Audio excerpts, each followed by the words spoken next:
Welcome back, everybody, to Watcher of All Things. My name is Kiki, and this is my podcast where I talk movies, TV shows, and all things entertainment. And today, it is episode 46, where we will be talking Wicked, part 2 of the Glicked weekend. This is a big one. This is the one I was more kind of scared to talk about, or I was kind of putting off. I saw this last Sunday, so I didn't have time to talk about it in the last week's episode, so I figured, you know what, we'll put it off to next week. And I almost debated not reviewing it, but I'll get into that when we get to the review section of the show. I hope you are all doing well. To my American friends, happy Thanksgiving. I hope you are absolutely stuffing your faces with mashed potatoes, cranberry sauce, stuffing, roasted carrots, cheesecake, turkey, ham, whatever your jam is on Thanksgiving weekend. I hope you are enjoying it. It's been a good week for myself. I went to yoga this week for the first time in about 2 years. I tried hot yoga with my girlfriend this week at the gym we go to, and I gotta say, I kind of loved it, and I could see myself definitely doing it once a week. I was sore as hell the next day. It was like a pretty hard, actually. It was 60 minutes. The first 20 minutes, I was like doing pretty okay. Second 20 minutes, I was sweating so much, and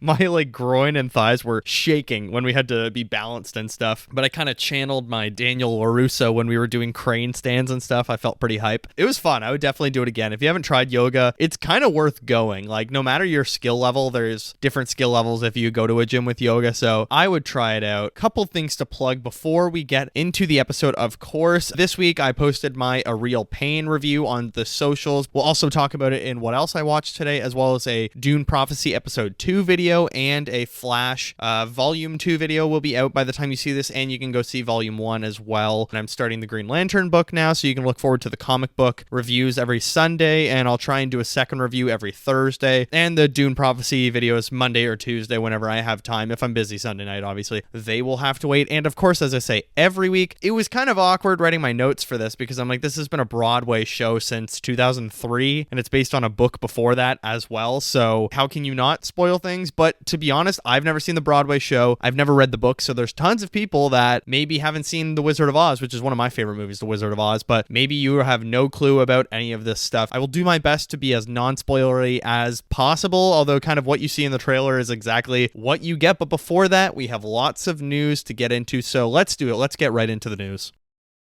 All right, well, the first piece of news, Jon Watts, who directed the Spider-Man movies, of course, and recently had a film with Brad Pitt and George Clooney called Wolves on Apple TV, has actually confirmed himself that the sequel is dead, and in fact, it wasn't even canceled. He paid all of their money back and canceled it himself because he didn't want to do it. So Jon Watts said, "I quietly returned the money they gave me for the sequel. Apple didn't cancel the Wolf sequel, I did, because I no longer trusted them as a creative partner." So yeah, the first one did not get a theatrical release. It went straight to streaming. And what have I been saying for about 5 weeks now? We've been talking about Daniel Craig beefing with Netflix, and everyone's starting to push back on the Netflix model. Guys, the collapse of streaming, it's coming. It's gonna suck, and it's gonna be crazy. We're gonna revert back to the theater system. Creatives are getting tired of the Netflix streaming model, of the drop it and don't promote it because it's cheaper. You can make an expensive movie that pays for it, and then you don't do any promo by just dumping it on a streaming service and never talking about it, and then nobody watches it, and they wonder why nobody watches it. Good for Jon Watts, to be honest. I mean, like, yes, he worked with Marvel for 3 movies on the Spider-Man movies and basically had the studio direct it, but at the same time, I think that's showing a lot of backbone. And same with Emerald Fennell with the Jacob Elordi and Margot Robbie movie, right? Good for these creators, whether it's a director, a writer, or even the actors themselves, all standing up for the art that they want to make, being like, if you want this on streaming, we want to do it the correct way. We put it in theaters first because this is a theater movie. We're tired of basically pieces of art just going to streaming to die. I can't tell you probably how many great movies went straight to streaming and no one saw them. I don't know why the first one that pops into my mind, there's tons, but the first one that pops into my mind is Prey, which was a Disney Plus / Hulu original. It's a prequel to the Predator movies set in, like, I want to say Navajo, but I might be incorrect. And it's this woman from an American indigenous tribe dealing with the Predator. It was awesome. And there's like 2 more Predator movies coming out, I guess, but that was a movie that just got dumped straight on streaming. And there's been plenty of great TV shows dumped straight on streaming, of course, like all in the binge model and don't really get promoted, that are kind of slept on. I don't know, it's kind of weird, but movies are a little bit different because obviously you're not putting shows in theaters, but I don't know. I just think there's going to be this big streaming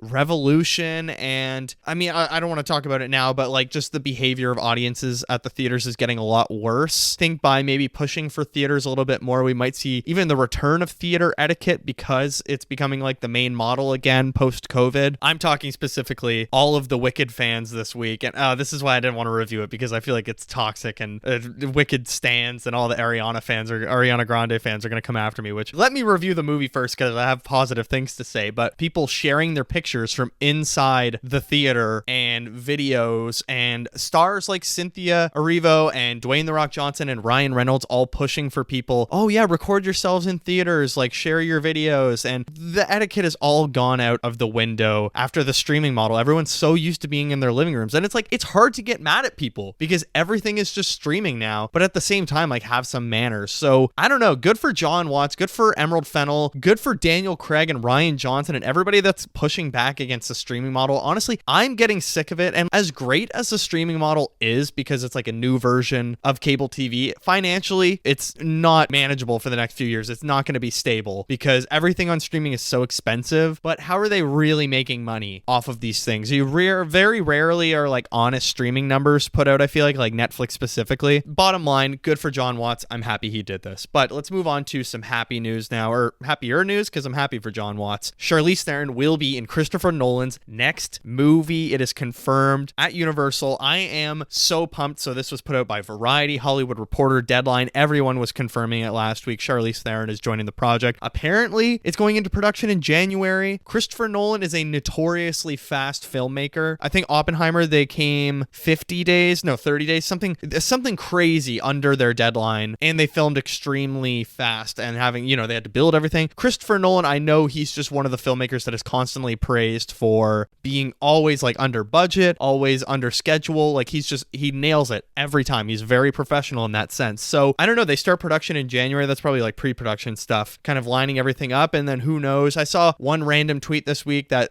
said they were starting in January, so it could be done by summer. And then the Batman Part 2, like James Gunn confirmed they haven't seen a script yet from Matt Reeves, but then this one semi-reliable source said the Batman Part 2 is starting to film in late summer, August. So 2025, like filming wise, is going to be a jam-packed year of blockbusters with all-star casts. You have the UFO Steven Spielberg movie, Christopher Nolan, Dune is also filming with a Spider-Man movie. I know that's a Marvel movie, but still, Spider-Man makes tons of money. It's a blockbuster. It's going to be crazy. The Batman Part 2 hopefully filming. Just the amount of movies that are going to be in preparation. I think Luca Guadagnino has 2 movies that he's filming this year. Yeah, one of them with Jacob Elordi, and then I can't remember. The second one might be Sergeant Rock. I think I might shoot in the second half of the year, but pretty crazy. Charlize Theron, I really love her. I mean, she's an Oscar winner, but mind-blowing in Furiosa. So I'm really loving this new shifting in Christopher Nolan's casts, from Tenet to Oppenheimer, very different casts. Now to this, if Robert Pattinson's going to become his new Tom Hardy, is Tom Holland going to maybe be in his next movie as well? It's really cool. I love Christopher Nolan's constant, reinventions of his cast. It's great. I think Charlize Theron, I hope it's a major role. I know Zendaya and Lupita Nyong'o, I think, aren't going to have massive roles in it. Who knows? Charlize Theron, good for her. I'm freaking pumped. She deserves it. She's such a great actress, and I'm struggling to think of the last thing that I saw with her that I was like, that sucked. Couple more stories to talk about here. Tim Robbins of, Shawshank Redemption fame, Austin Powers, a great actor. He had some big statements about the future of streaming. Here we go again. Tim Robbins doubts that Netflix is the future of cinema. He actually spoke a lot of sense to me. He said, you go on Netflix right now, you see what films are coming out, and you tell me that that's the future of cinema. We're in big trouble. Having said that, however, he thinks that Shawshank Redemption proves good movies will always be found. When it came out, nobody saw it. It was VHS and Ted Turner playing on his television channel. That changed that. It remains on top of the IMDb as the most favored movie of all time. So I know that a quality movie, a quality television show will last. Whether it's a hit or not is irrelevant compared to what people are going to think about it in 10, 15, 20 years. I mean, it's a tale as old as time. Art that's made and isn't appreciated until way later. How many painters, how many, I don't know, musicians, whatever, make it huge after they're all gone, really? I mean, it's a classic. How many movies that come out, 20 years years later, they become cult classics or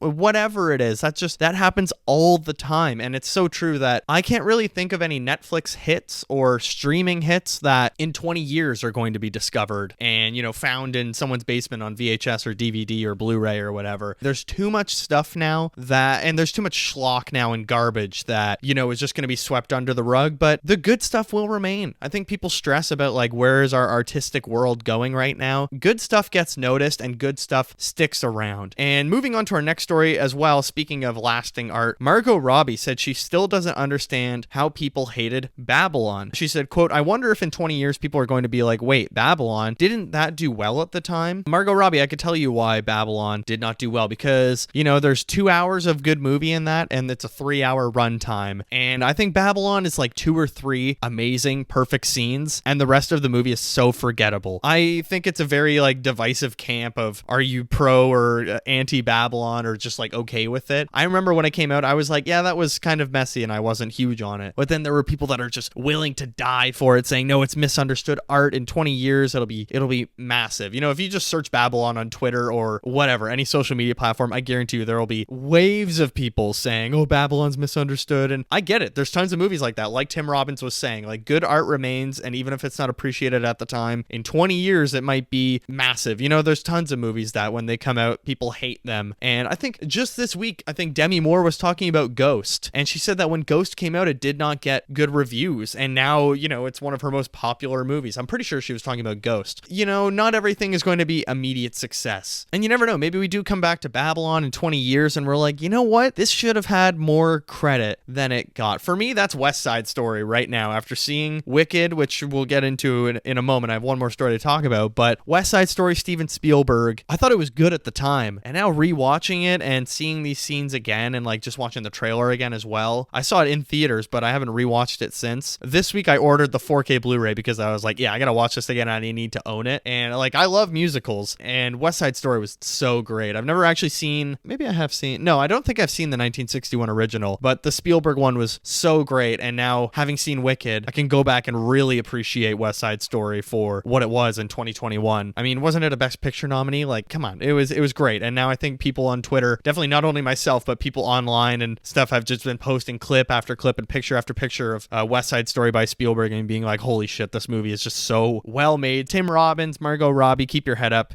Art is always appreciated later in life for the most part. All right, let's do final story because I have a lot to talk about in Wicked and a lot to work through. So Denis Villeneuve this week was talking about Star Wars. He loved Star Wars as a kid, but he said Denis Villeneuve explains his Star Wars disinterest. It all derailed in 1983. So he was talking about A New Hope and The Empire Strikes Back, saying, I was the target audience. I was 10 years old. It went through my brain like a silver bullet. I became obsessed with Star Wars. The Empire Strikes Back is the movie that I anticipated the most in my life. I saw the movie a billion times on screen. I was traumatized by The Empire Strikes Back. I adore Star Wars. And then he kind of just immediately starts to shit on Star Wars, saying, the problem is that it all derailed in 1983 with Return of the Jedi. It's a long story. I was 15 years old and my best friend and I wanted to take a cab and go to LA and talk to George Lucas. We were so angry. Still today, the Ewoks. It turned out to be a comedy for kids. Star Wars became crystallized in its own mythology. Very dogmatic. It seems like a recipe. No more surprises, so I'm not dreaming to do a Star Wars because it feels like code is very codified. I think he has a point. There has not been a real change in Star Wars in how many years, really? Like, it's just, there's such set rules in Star Wars and it feels like a very inflexible franchise.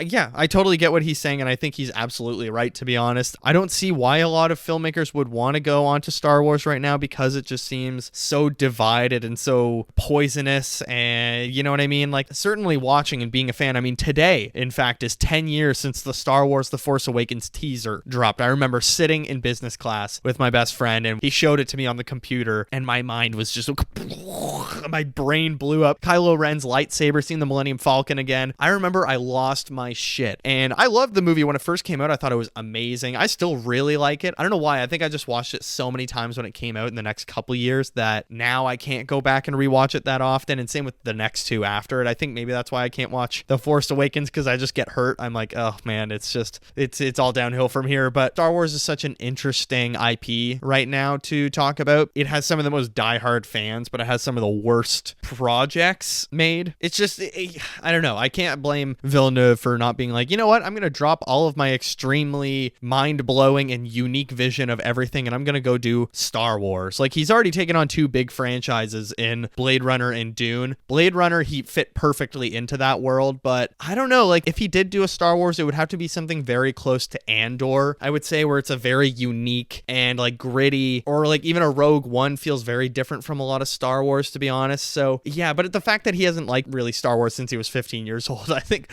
kind of speaks volumes of how much or how long he's kind of distanced himself from Star Wars. You know what, Denny? I don't blame you. But folks, what do you think? Is it time to get into Wicked? Timestamps below if you want to avoid the spoiler section. You can just catch the non-spoilers, and then we move right into what else I watch after the spoiler section, where I have a lot to talk about in what else I watch. But all right, let's do it. Let's start part 2 of Glicked Weekend. Let's talk Wicked.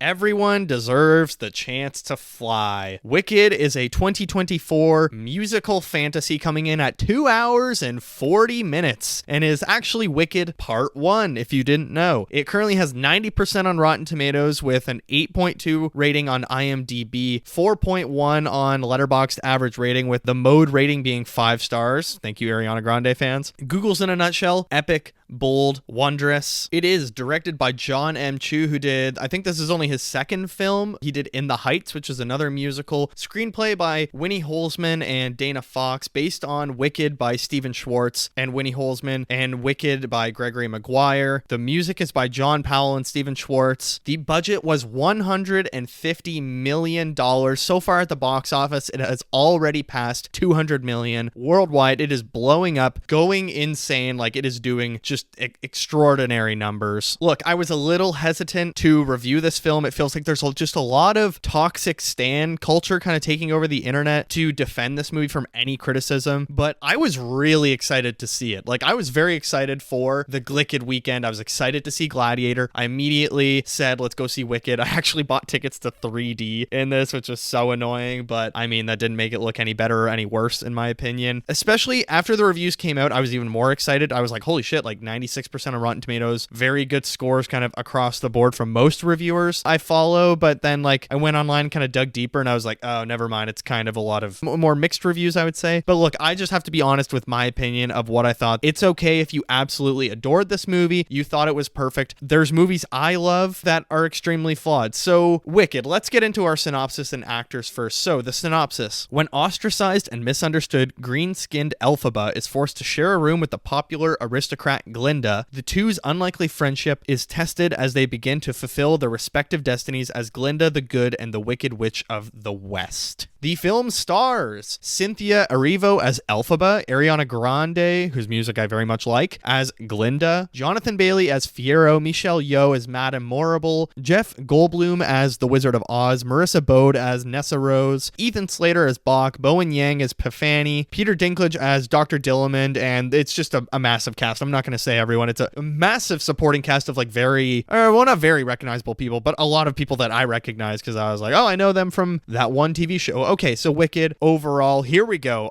This is like approaching with caution. It was okay. I was like I don't know. I walked out and I was kind of lukewarm on it. I was like, I think I enjoyed it. And you know, there's moments of greatness in this that are really smothered by bland, inconsistent, uninspired filmmaking. Maybe one of the harder movies I've had to review other than Anora. Like, my mind just kind of keeps changing on this film. I saw this last Sunday, so I've had a full 4 days to think about it. Walking out, I was like, oh yeah, I really enjoyed that, as ugly as it was, which we'll get into. And then kind of every day I've thought about it and my mind has kind of changed. And unlike Anora, it's kind of gone the opposite direction. And like, look, do I really like it? No, I'm not like in love with it. Do I hate it? Absolutely not. I did not hate this movie by any stretch. David Ehrlich, this one guy that I follow on all my socials who writes for IndieWire, he wrote a scathing review of this, and some people I follow on Twitter as well gave scathing reviews of this. I wouldn't give it a scathing review. Two things can be true at once. A movie can be flawed and still enjoyable. All of my favorite movies are flawed movies, but they're your favorite movies, you know? Just because I am pointing things out that annoyed me doesn't mean I hated it. This movie is just extremely flawed, but I still enjoyed it for the most part. And there's tons to talk about with this movie because there's just so much jam-packed into it. For me, this was the movie of missed potential and just kind of an okay adaptation situation that we're happy with, I guess. But let's get into the part that I enjoyed the most, performances. Cynthia Erivo as Elphaba. I think she was amazing, mesmerizing, vocals out of this world. Like, I was blown away in some of the songs. As I said, I've never seen the Broadway show, so a lot of these songs I had only heard really briefly just listening to musical theater playlists on Spotify, like when I was studying in university or whatever. But just hearing her voice in all these songs, and I mean, even outside of the music, I think her performance is very good. I think she's extremely great as Elphaba, shows a great range of emotions. She's dynamic in every scene. She really is a good emotional core of this movie, and I think she's a great lead for this story. I really loved her. I just wanted more time to just sit with her in frame and hold focus on her in songs. I feel like there's a lot of choices by the filmmakers in this to take the attention away and all of the energy away as much as possible when I just want to sit and focus and enjoy Elphaba for this once in a lifetime performance that Cynthia Erivo is giving as Elphaba, because it's mind-blowing. Like, same with, let's move on to Ariana Grande as Glinda or Glinda.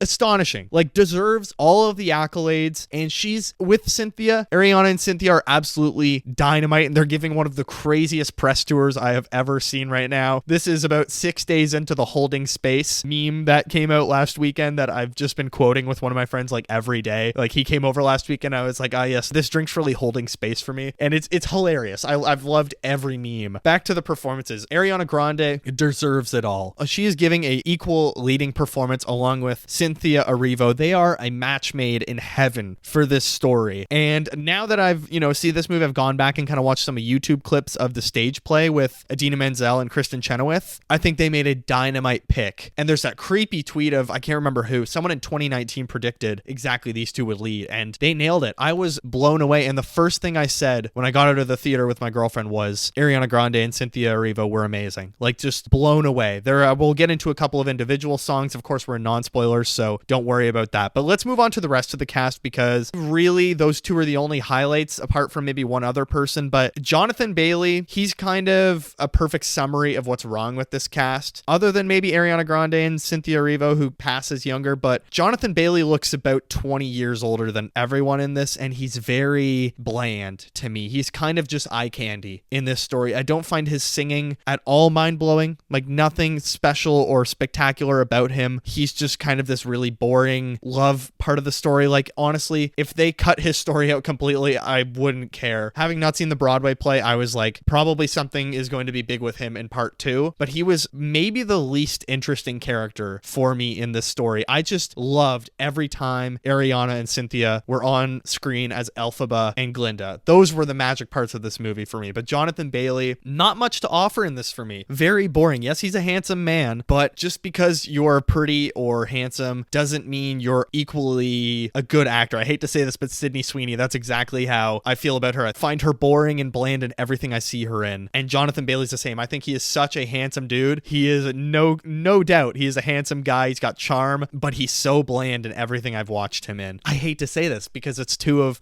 my all-time favorites, but Michelle Yeoh and Jeff Goldblum, terrible in this movie. Possibly career worsts. Michelle Yeoh, awful. One of my favorite actresses, and I was so happy. I cried the night she won Best Actress for Everything Everywhere All at Once. It's like she's reading off a cue card the entire movie, and it was painful. And Jeff Goldblum is bringing nothing special to Oz. I just don't really get what's going on. He doesn't have the charm, the chutzpah, the it factor that we know from The Wizard of Oz, And I get that it's a different interpretation, but it's a boring choice, Jeff Goldblum. Same with Michelle Yeoh and Jonathan Bailey. It's just, this is indicative of the movie itself, but it's just really feels like kind of just safe choices that aren't offering anything unbelievable, or really trying to blow people away and being like, no, let's reinvent this thing. Let's really transform it from the stage to screen. I need some magic. They're just so low energy. Having said that, Peter Dinklage as Dr. Dillamond. Great. I thought he was awesome in that voice, and I thought he was really funny. He brought a lot of emotion that just felt like it was missing in a lot of the rest of the story, which just kind of felt like it was really passing through the moments. I loved him, and we'll get into his relationship with one character in a moment. But the rest of the supporting cast also, like I said, just looks so old, and we're all just kind of blending together in the background. No one else really stood out. This movie is just carried by its two leads. Like, I'm struggling to remember another movie I watched where it felt like such a flawed film that only got away with it because of the amazing performances. I honestly honestly can't, like, this is a once in a generation performance from these two in how much they are carrying this film. If they gave in bad performances, I think this movie would be a lot less well received, which is a huge if, of course, like a huge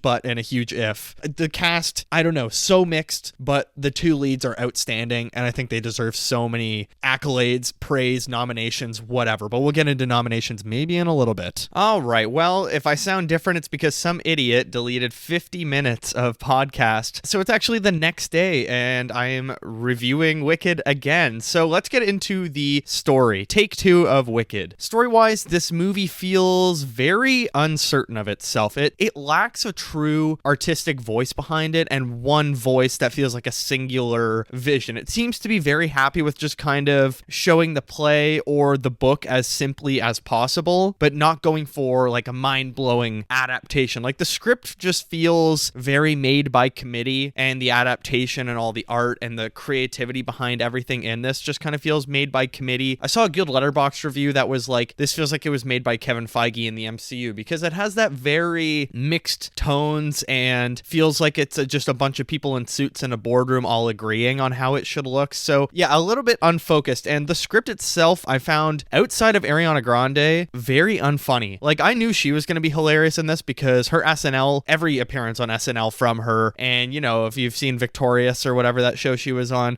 she has a history with comedy, kind of. So she is a very funny person, and on SNL she was hilarious. So going into this, I knew she's gonna be funny. Everyone else in the movie was so unfunny, and that includes Bowen Yang. Don't get me wrong, I find Bowen Yang hilarious on SNL, but outside of SNL, his whole shtick is not funny and feels very amateur within this film, where you have some great performances going on, but then in comparison to those great performances, feels very mismatched and very amateur. So I don't know, there's just a lot of really cheesy, cheap lines like, well, that just happened, and or people that are like in their mid-30s in Shiz University, like Bowen Yang, who just have the same shtick in everything. It just feels very not thought out and very rushed. Like, the movie is very lucky to have Ariana Grande, because she is seriously so fun and she's so hilarious. She's giving it 1,000% of its silliness, and eventually Elphaba as well has a funny scene, and Glinda like pushing her to be funny and silly. But like, the story, I think really, the pacing wise, it was very confusing, but I think it's a part one that feels like a very much an introduction for the whole 2 hours and 40 minutes. It never feels like we're truly in the story. What is this story about? Is it about friendship? Is it about the larger threat? Like, we're struggling to find our feet and really commit, so nothing is feeling super rich. I never felt like we're really getting into the weeds of things. It just felt like we're kind of on cruise control, going through stuff, and like, the relationship or the friendship between our two main characters in Elphaba and Glinda felt very undersold and rushed by the time we got to our third act. I didn't truly feel like they had bonded uniquely and they had gone through these,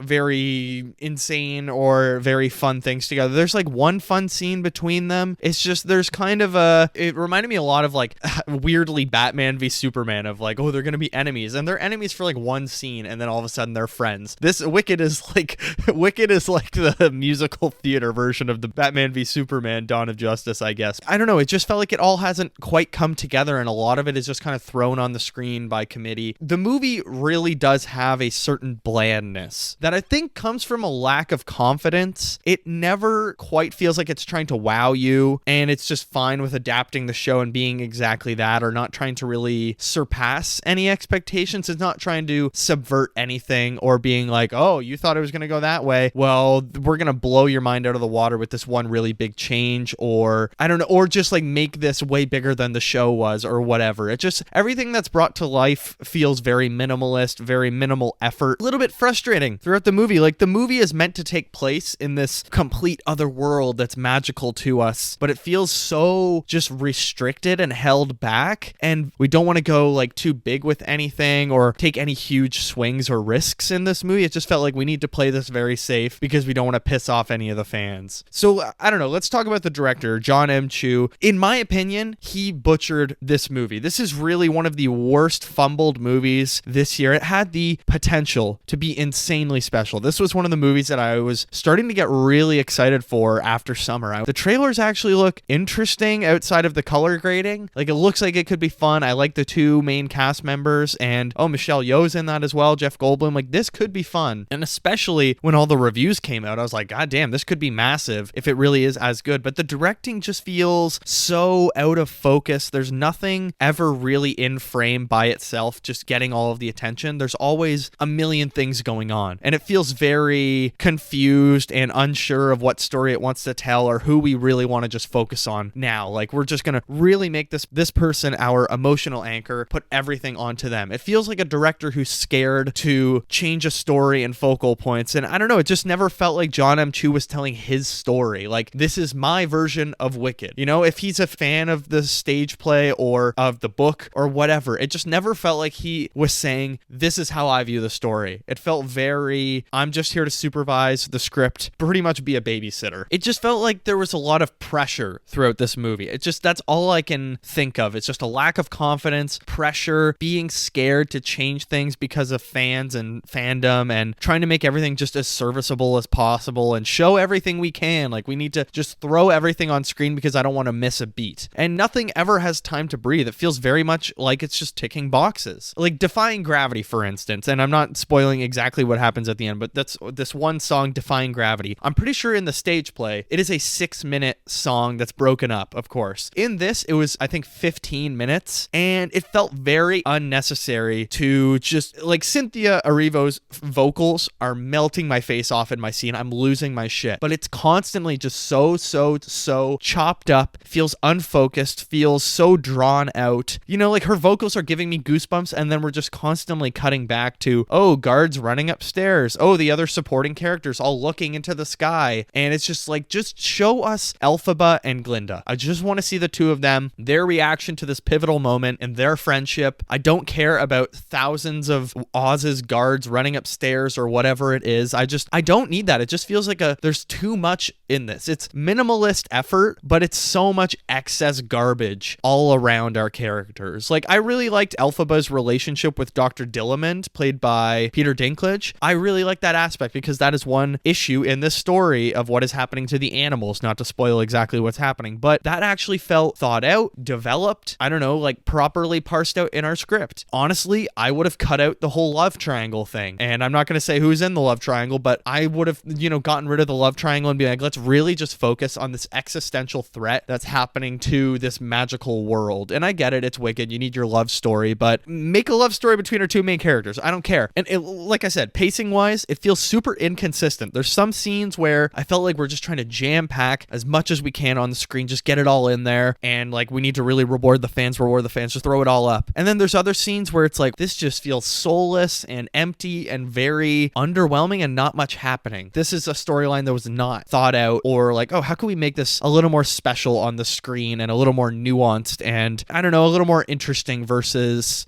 stage plays, you have to be all dramatic and big. I don't know if I mentioned this in the character part, what I recorded yesterday, but on the stage, you have to be big and you have to be theatrical. But in this, there's no nuance or subtlety in this movie. Everything is still big, like it's a stage play. And it's just like, the pacing wise, all the moments have to feel like huge swings or have to be jam packed. And I don't know, it's just very frustrating to watch. But let's get into maybe some of my biggest gripes with this movie. Look, I didn't hate it, and I'm saying things that are nitpicks and flaws that I didn't enjoy, but that's because I honestly thought in the first 20 minutes, oh, there could be a lot of potential. This could actually be great. And then it just felt like it fell off a cliff at some points. So technically, let's talk about the technicality of this movie and all the CGI and how it looked, all the design, everything like that. This is one of the worst things I have seen this year, technically. CGI colors and Walmart commercial is all I can describe how this movie looks. It looks like when they cut a commercial for TV from a movie like Barbie or whatever, or a McDonald's Happy Meal commercial. That is genuinely how this entire movie looks. It's one of the most hideous things I have seen in the theaters or on streaming this year. This was a disgusting looking movie. Backlighting is fine. I have no issues with backlighting. You watch West Side Story by Steven Spielberg, he uses backlighting a lot more blue colors than this like weird yellow orange color that John M. Chu is using. That's fine. You go watch the dance scene underneath the bleachers where Tony and Maria first meet. There's really nice backlighting, and it can even be bottom of frame backlighting where you're just letting up their legs or whatever, so you're not taking away attention from their faces. In Wicked, however, all of the backlighting is really washing out our characters, and it's hard to pick up the nuances of their performances. Like, for all we know, as amazing as Cynthia and Ariana were, they could have been even better. Or our supporting characters that were all washed washed out as well. Maybe they were actually giving amazing performances, but you don't get to see any of that. Go watch West Side Story, and the backlighting is amazing in that, and that is how you backlight a film. Look at Steven Spielberg's work. All of the musical numbers in this just feel so jam-packed with extras and like not that great dancing. Nothing really special about any of, maybe other than Popular with Ariana Grande, she's like killing it with physical comedy in that, but otherwise all of the technicality of all the musical numbers is just terrible. All the blocking, The Wizard and I, it's just Elphaba running through a massive CGI blue screen, gray space, looking over a cliff and nothingness. Like it just looks like season 3 of The Mandalorian or Kenobi or the Disney Plus Star Wars shows. I was flabbergasted of, oof, this looks terrible. And then again, that final number, Defying Gravity, CGI mess. Vocally insane, but there's so many cuts. There's so much attention being taken away from this magical moment that people have waited years to see on film. And it just feels so underwhelming and undersold. Cynthia really did save that number. And now more design-wise, costume-wise, I did like the movie. I thought the costumes were good. I like the design of everything. There's a lot of cool hairstyles, and it feels very on brand for Wizard of Oz. But I needed Glinda's pink to pop more, and that's more of a color issue. That contrast of pink and green is like one of the best contrasts you can have in color. It just doesn't work in this. It never feels like there's a true contrast because everything is so pale. It's much less noticeable or much less fun to look at. I mean, set-wise as well. I've watched the behind the scenes that they put online. It's very impressive what they built, planting 9 million tulips or whatever, and it's all just covered in CGI. There's blue screen wrapped around everything. It's just so goddamn ugly. Tulips color changed. Shiz University only has impressive sets that I'll talk about in spoilers in like one scene maybe. Everything else just feels so small and distracted, and like the world itself doesn't even feel lived in. When the movie starts, it feels like this is a world that only exists for these 2 hours and 40 minutes and part 2. That's it. Nothing feels like there's a deep, I don't know, there's a deep history here, or these people have been living these lives forever and are these people. It feels like actors just on stage and they're just gonna exist as these people for 2 hours and that's it. It's really weird. I can't remember the last movie where I watched and I was like, it feels like nothing has actually been pre-established here or existed outside of this movie. All right, before we get into spoilers, let's talk Oscars wise. How do I think this is going to do at the Oscars? Best Picture, I don't think it should get a Best Picture nomination. If it did, I wouldn't be surprised. I don't know, but there's so many better movies this year that I think really do deserve the Best Picture nomination, and still some to come that I think will probably get a better shot than this.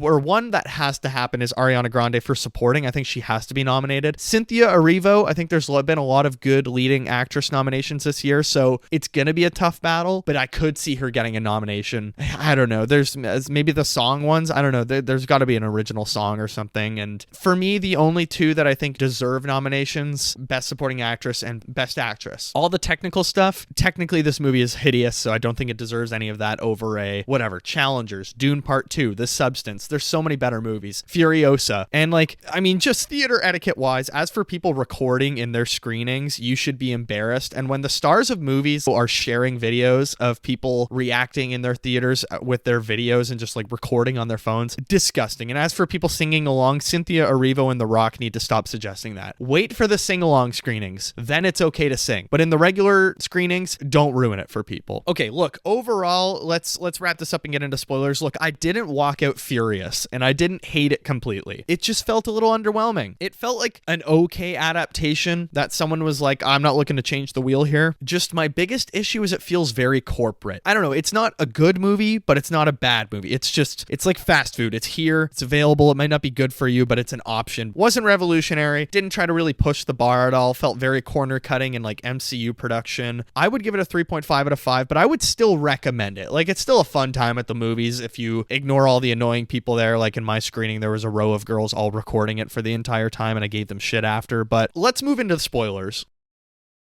Okay, spoilers for Wicked. You've been warned. Skip ahead to what else I watched because I have lots to talk about there if you don't want to know spoilers. So this movie suffers from heavy prequelitis. There's a whole 5-minute scene just going over what color should the yellow brick road be. What color should the brick road be? Jeff Goldblum is just like, making them pick and hit a bunch of buttons, and we're just going through colors for the brick road. And then it's like, yellow brick road. That sounds catchy. I hate that in prequels. And Solo, A Star Wars Story is the epitome of that. Of, here, kid, get your blaster, and it's the iconic Han Solo blaster. We don't need that in prequel movies. It's so tiring. Like Alien Romulus and Kingdom of the Planet of the Apes, those are two movies that pull on legacy-ness in like very good, respectable ways and don't feel like they're just going overboard. Other than the get away from her, you bitch line in Alien Romulus, maybe. I don't know. That's kind of hit or miss. I was rolling my eyes so hard and just like, really, would the color of the yellow brick road be picked by Elphaba and Glinda? It's just, I don't know. It just felt very tired and like, oh, let's reward them. What are you rewarding us for? We bought a ticket. We're here because either we're fans of Wicked or we're fans of The Wizard of Oz or we're curious to see the movie. You don't need to dangle keys in front of our face and do the nostalgia thing and be like, oh, remember the yellow brick road? Yeah, man, I know. I get it. It's boring to me. Okay, my favorite songs by far were Popular and Defying Gravity. Cynthia and Ariana Grande just like cut through all of the mediocre Hollywood BS slop around them, deliver these two awesome vocal performances. And specifically in Popular, Ariana Grande's physical comedy is just hilarious. She's killing it. She's rolling around on the floor, swinging her hair, which she does like a bunch of times, like a hair flip, whatever, in the movie. That's just funny every time she did it. Every big laugh of the movie just comes from Ariana Grande, just being goofy as hell. And it's awesome. She's turning up the silliness to 1,000 in this, but yeah, Popular was awesome and it's just been catchy. It's been in my head all week. And then Defying Gravity, as drawn out, what I liked about it was all just the vocals and finally seeing her fly on the broom, which I was like, oh, that's cool. But then it's cutting away from it like 1,000 times and it's just very frustrating. Feels like I want to focus and enjoy this moment, but I'm just being robbed of it the entire time, if that makes sense. And then as for my least favorite song I've listened to the soundtrack a couple times this week, and my least favorite song was Dancing Through Life by Fiyero, Jonathan Bailey. Just so bland and boring. And it was, ironically, it's the one that I think has the coolest sets with, like Inception, the spinning, Joseph Gordon-Levitt, the spinning set that he was in. And same with 2001: A Space Odyssey. They do the same thing in this with like a rotating circular thing that they can run around in. I thought that was really cool, but it just feels so bland and underwhelming and feels like a Glee episode. What are we doing? Get it over with. That was the only song in the movie where I was like, let's just get through it. Even all the Michelle Yeoh, or her one song I think that she has, Michelle Yeoh, where it's like she's reading off of cue cards, at least I was like, okay, it could still get better. As soon as Dancing Through Life started, I was like, oof, this feels super millennial, and just like Jonathan Bailey looks 20 years older than anyone else, and so do a bunch of the background actors and supporting actors. It was just super boring. Okay, the friendship between Elphaba and Glinda. I wish there was way more fun stuff with that. Like there's one really devastating scene, or like one really wholesome scene, I guess, where she's embarrassed at the dance or at the bar or whatever because she's wearing the hat and everyone's laughing, and then Glinda gets the wand from her. Like I thought that was great, but there's Popular, I guess, is the only song where they're really having fun with each other. And I don't know, if it's gonna be a 2-hour and 40-minute movie, make their friendship a little more fun, that they've like, oh yeah, we had fun one time together. Other than that, it's like, oh, they're only really wild at Oz when they travel there. It just felt, again, a little bit undersold. I was like, I could have used a little bit more of the two of them, I guess. It was just kind of frustrating because they just have such great chemistry, the two actors. When they sing together as well, it's mind-blowing. Like the harmonies, just they have the perfect two voices to kind of mix together. And it could have been even better if the aesthetic of the movie was better in really letting her pink colors pop Glinda against Elphaba's black and green. I would have loved that. So just a lot of frustrating stuff in this. It just feels like the portions are a little bit off, or the proportions of what the story is. And like I said before, the love triangle felt massively underdeveloped between Elphaba, Glinda, and Fiyero, and that's going to play out in part 2 a lot more, as I understand. So I don't know, it's just like Elphaba and Fiyero keep having these interactions, and every time I was like, oh, I feel nothing. Like this just feels so lack of chemistry. Like there was just no chemistry between Fiyero and Elphaba. It was okay between Glinda and Fiyero, but it's just, I don't know, there's a real mismatch in chemistry love-wise in this movie. Like honestly, Bach and her sister, more chemistry than our two like lead love interests, I guess. But yeah, I would have cut out the entire love triangle. I don't think you need it. Felt kind of like a waste of time in the context of this movie versus the stage play. I'm sure it's much more developed maybe. And like for me, the problem of the story that I was most interested in was the animals losing their like abilities and their rights, and they're being stripped back and out of positions of power. Like it's a very on the nose story of what this is all about, but I really liked that problem and Elphaba caring about that problem, but it just feels like there's a lot of excess side side stories about it that are underdeveloped and kind of take away from that. I wish there was more her interacting with animals as well. But like what we did get, I did enjoy. Like the lion scene was very cute. And other than the Fierro stuff, just weird. I don't know. It's just her sister. Like what's the issue in this movie? Is it her sister, her powers, her personal issues with Glinda? I just wish the larger threat that is the animal stuff was noticeably bigger than anything else. And just a side note, the whole thing with her sister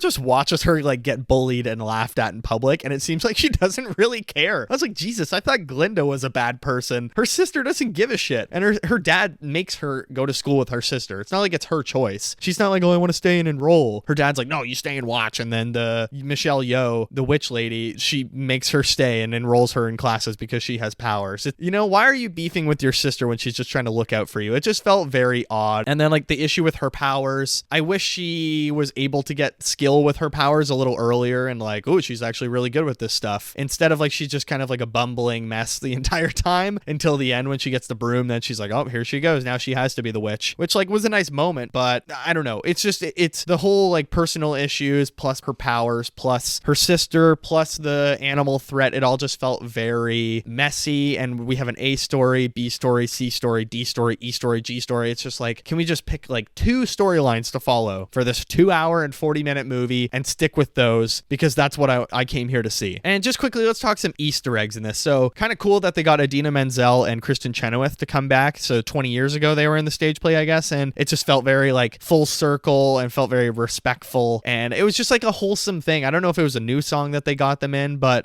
I liked it. It was like cool to see, and I think a lot of people in the theater as well were like, oh, and you could hear like some audible gasps. So it was cute, And then the slippers that her sister is wearing are actually Dorothy's slippers, but they aren't red. They're actually silver in the book. I googled that, and that is true. Maybe a spoiler for part 2, but at the same time, this is in The Wizard of Oz. Her sister is the Wicked Witch of the East, and she gets crushed by the house, and she's wearing the slippers, and that's where Dorothy gets them. So there you go. And then the Easter eggs, the lion cub, I think that grows up to be the lion from The Wizard of Oz, right? That's what I understood from this. And then I don't know, like just Easter eggs, a lot of it, of course, the Yellow Brick Road or whatever. There's tons of stuff foreshadowing The Wizard of Oz, and it looks like part 2 is just kind of her perspective of The Wizard of Oz, right? Like I think there's been casting of Dorothy in part 2, and it's the girl who played Abigail in that vampire movie. I think she's playing Dorothy is what I saw online. So interesting. I mean, it would be cool if we got, The Wizard of Oz, but from another perspective in part 2, if that's what Wicked part 2 is going to be. I'm not sure if that's like part of the stage show, that it is really just you see The Wizard of Oz for the rest of the play. Yeah, I don't know. Not that many spoilers to really go through because it's a stage play that's 20 years old. It's also just a prequel to The Wizard of Oz, so you know where it's all leading. She becomes the witch. She dies. They tell you in the first 20 seconds. Let me tell you the whole story, and it's her dead. They don't tell you the whole story because it's part 1. Let me tell you the first half of the story is what they should have said. But look, overall, Wicked, not the worst thing I've seen. 3.5 stars out of 5 for sure. Go see it. It's pretty fun, and the music's really good, other than maybe 1 or 2 songs that are pretty bland and low energy or just very millennial. So yeah, I don't know. I guess that's all. Hopefully this review portion saves and I don't have to redo the episode for a 3rd time. Hopefully it saves, but let's move into what else I watched.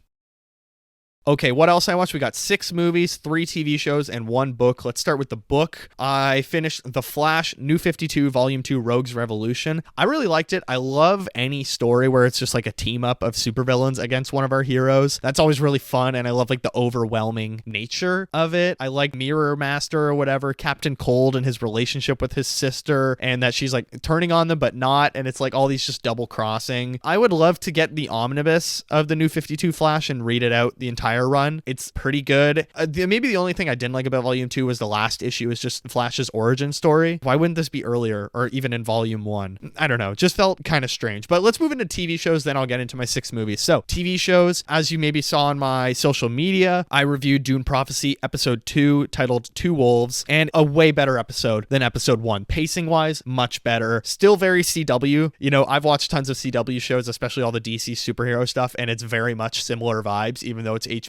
Just feels very melodramatic. The fights feel very like low budget, and I don't know, there's a lot of CW aspects, and I'm pretty sure like the CW's done, right? So I don't know, it's like, oh, it's a little bit nostalgic for me to be watching something and it's reminding me of the CW days. Like I watched The Flash, I think first 3 or 4 seasons, and missed it. Tomorrowverse, like all that stuff on CW I watched. But yeah, Dune Prophecy, I don't know, it got a lot better quality wise episode 2, so I'm much more excited for the rest of the series. I think Desmond Hart, his character's very interesting because, like, what the hell is he? Is he some prototype Kwisatz Haderach? Like, it's fascinating. I think they're pulling on a lot of interesting stuff from the books that in episode 1 were not that great, but now in episode 2, I'm like, oh, okay, like the truth saying, that's really cool. All the sisterhood stuff is really cool. I'm loving that. So yeah, a much better episode. What We Do in the Shadows, season 6, episode 8. I think we have 2 episodes left, but it was the private investigator New York series where they're shooting at their house and in their neighborhood, like a TV show. It was pretty good. I don't think it was the best episode of the series, the season at least. And I like the B story with Colin Robinson and Nadia, where they're going to actually Zach Woods, a guest star. And that storyline was hilarious. But all the TV stuff, I wasn't a huge fan of. It just felt very not jokey. Like there wasn't tons of outward obvious jokes. It was just a lot of like, it felt very inside baseball, joking about what happens on sets on TV shows. It was very meta in that sense, which annoyed me. But I'm still excited to watch the rest of the season. It's the final season. Actually, I just recommended it to someone today because they were like, oh, I'm looking for a new TV show to watch. And I was like, well, you can watch 6 seasons of What We Do in the Shadows. And then finally, for TV shows, Survivor 47, episode 11. Oh man, Kyle, the sweetheart. What a family man. Gave it a $1.20, as he would say. One of the strangest vote outs I've seen. It was just maybe the most straightforward episode of the season where it was very clear, oh, tonight's Kyle if he loses, and he lost. But his whole speech was just like insane. But I would say the winner this week was Rachel, and I think she is definitely winning the season. She was my second pick after my first pick went home in like episode 3. Just her edit these last few episodes has been crazy. She got another advantage this episode after going on a journey, which was a great play for her because she was like, Sam and Genevieve were the only 2 people that wanted to go on the journey. And she's like, I can't just let them go and get an advantage. So she's like, yeah, I'll go. And she draws the rock that lets her to go. And she gets an advantage. So she immediately made a defensive move. Then she wins the challenge, doesn't have to use her idol or her advantage that night of block a vote. Rachel is actually balling. And sure, she's been lucky, but you can't win Survivor without some luck. Like that's how it is. And I would love if she won because I think she has actually played a good game. And go back to my earlier episodes. I swear, after episode 1, I said Rachel was one person that stuck out. I thought she played really well and she was very well spoken if I had to pick someone other than Asia, who went home. I think everyone has mentioned this once that's a fan of Survivor, that new era wise, if they stick the landing at the end of this season, this will be the best new era season because it's just like very unpredictable of what's happening, who's going to win. I'm liking it a lot. But let's move into movies. First movie, Moana from 2016, 4 stars on Letterboxd. I thought it was pretty good. Like, I like the story. I like the Polynesian culture and all these like fun myths and beliefs and everything that they're talking about culture wise. What I didn't like and why it got a star off was Lin-Manuel Miranda. And thank God he did not do Wicked. I don't know. I know there's tons of Lin-Manuel Miranda fans out there, but he is maybe the person I hate in Hollywood the most. I hate every musical he does. I hate his acting. I hate his personality. He was on one episode of the It's Always Sunny pod and he was kissing their asses like crazy and treating everything so elevated, highbrow. Moana was cool. I might go see Moana 2 in theaters, even though I've not heard great things. And considering it was supposed to be a TV show and now it's a movie, apparently you can very much tell where the episodes would have ended. Who knows? I might go see it. I might not. But then the next movie I watched was A Real Pain, 3.5 stars, starring Jesse Eisenberg, Kieran Culkin. It was very good. I liked it a lot. I don't think it was great. The third act where they separate from the tour group felt so rushed, and I wish it was much longer of just our 2 main characters interacting. And I think that's been a lot of people's complaints is like, well, that ending was just like breezed by. But, you know, as a historian, because it's a Holocaust film, I thought it was very interesting, the subject matter, that it's these 2 people going on a Holocaust tour to honor their dead grandma. So they're traveling around Poland with a Holocaust tour. They're very respectful of the subject matter, but it was still a hilarious movie at the same time. Thought it was very well blended tonally. Kieran Culkin's probably going to get a Best Supporting Actor nomination, I would say. He's pretty astonishing in the film. I thought he was very funny, very heartfelt, very heartbreaking. I liked it a lot. If you're going to the theaters and you're not sure what to watch, A Real Pain is definitely an option. Then all the movies I watched at home. Okay, we started with The Piano Lesson. Well, I watched Moana at home, but The Piano Lesson is by Denzel Washington's 2 sons, Malcolm and John David. Malcolm directed and John David stars in it. It was okay.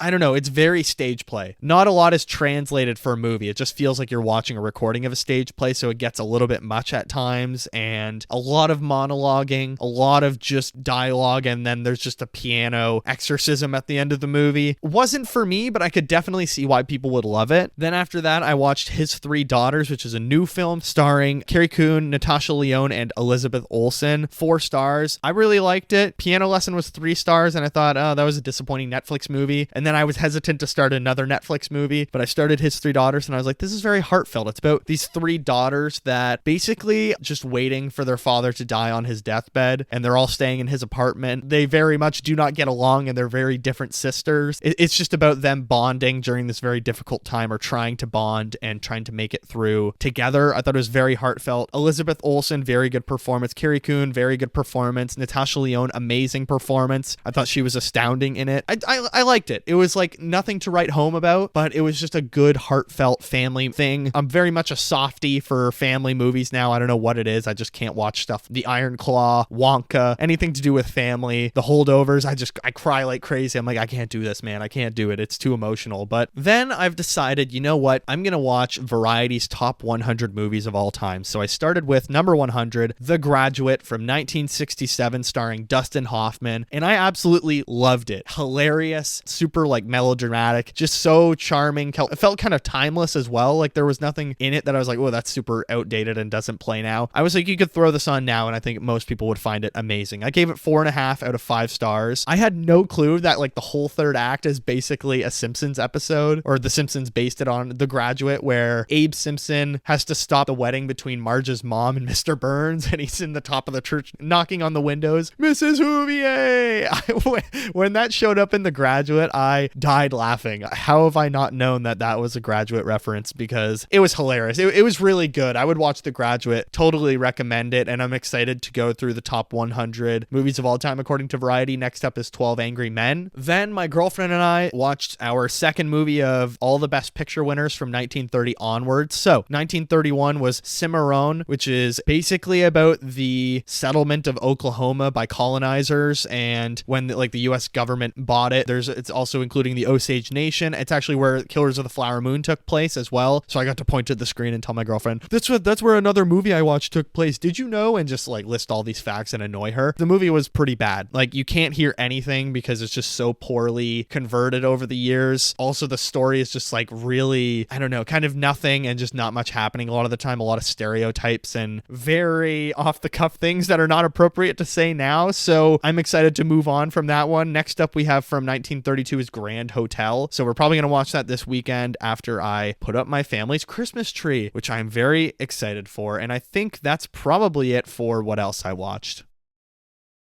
And I think that's going to do it for take 2 of episode 46, Wicked. You know, not a perfect movie, quite flawed in my opinion, but I would no doubt watch it again tomorrow. I think it's something that I could watch again and I wouldn't hate it. It's just, I think what frustrates me about it is how much potential it had. But, you know, it was fun reviewing it twice. I liked it so much I reviewed it twice, I guess. But as always, thank you all so much for listening. Please rate and review the show on all the streaming platforms, whether it be Spotify, Apple Podcasts, Amazon Music, Acast, wherever you get your top-notch podcasts like Watcher of All Things, or if you are on the YouTube channel, which we actually hit 100 subscribers this week, so that's really fun. Please like, subscribe, comment down below. What did you think of Wicked? Are you happy with the adaptation? Did it feel a lot weaker than you thought it was going to be? If you're not a diehard fan of Wicked, but you love The Wizard of Oz, did it feel like the same world to you? If you want to get in touch with the show, you can actually email us, watcherofallthings@gmail.com. That is watcherofallthings@gmail.com, as well as we have social media. Instagram and Threads are just at Watcher of All Things. The TikTok is watcher.of.all.things, as well as my Letterboxd account. My personal Letterboxd account is KikiJ70. That's KIKIJ70. Toss me a follow on there. Comment down below under one of my reviews, hey, listen to the podcast, and I'll follow you back. Let's build our little community. Next week, it's Y2K, the Kyle Mooney film starring Rachel Ziegler and the guy from It. I think